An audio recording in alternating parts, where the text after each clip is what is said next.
sa Miss Tourism Philippines po sa ginagawa po nilang preparasyon on sa part nito nga hong nasabi pong ito, yung pong sa mga kandidata. Sige, nasa ating line na mga kabombo. Bombo Harold, magandang hapon, please come in.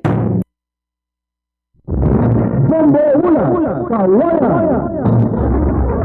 Yes, maraming salamat, Bombo Angelica. Puspusan ng paghahanda ng buong production na pinaunahan ng pageant director para sa nalalapit na Miss Tourism Philippines 2025 Coronation Night matapos sagawa ang unang rehearsal ng mga kandidata sa FLD Coliseum kung saan din gaganapin ang event. Sa panayam ng Bombo Radyo Kawayan kay John Steven Bernardo, ang pageant director ng naturang event, ibinahagi nito na bagamat may ilang pagsubok tulad ng biglaang pag-backout ng ilang sponsors, agad naman itong nabibigyan ng solusyon ng kanilang team. Dagdag pa niya, inaanyayahan ang buong Pilipinas na suportahan ang mga kandidata sa gaganaping Coronation Night mamaya pasadong alas 7 ng gabi na may libreng admission para sa publiko. Inaasahang magiging tampok sa Coronation Night ang ganda, talino at advokasya ng mga kalahok mula sa iba't ibang panig ng bansa. Samantala ganito ang bahagi ng pahayag ni John Steven Bernardo.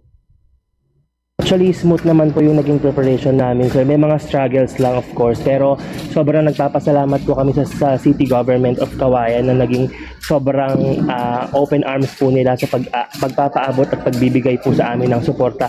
Lalong-lalo na po yung pag-i-sponsor po ng staging po natin ng Miss Tourism Philippines na gaganapin po mamayang gabi.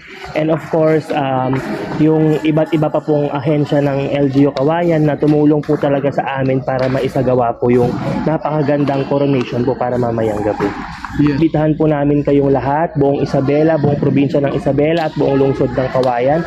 At sa buong Pilipinas na rin po na suportahan po natin lahat ng ating mga kandidato sa gaganaping Miss Tourism Philippines Coronation Night ngayong gabi po. Free admission po yon. So lahat po ay welcome, lahat. At yan ang ating ulat mula rito sa lungsod ng Kawayan. Ako, si Bombo Harold Apolonio. This is Bombo Radio Philippines, the #1 and most trusted source of news and information.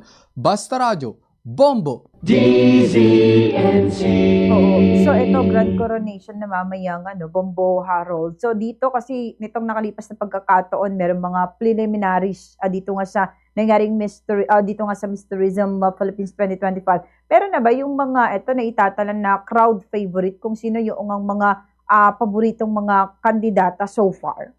Yes, Bombo Angelica, sa ngayon hindi naman naibahagi sa atin ng especially the pageant director or the organizer ng event, Bombo Angelica. Pero ganun pa man, inaanyayahan pa rin sila ng ating mga ng mga naturang mga production, Bombo Angelica.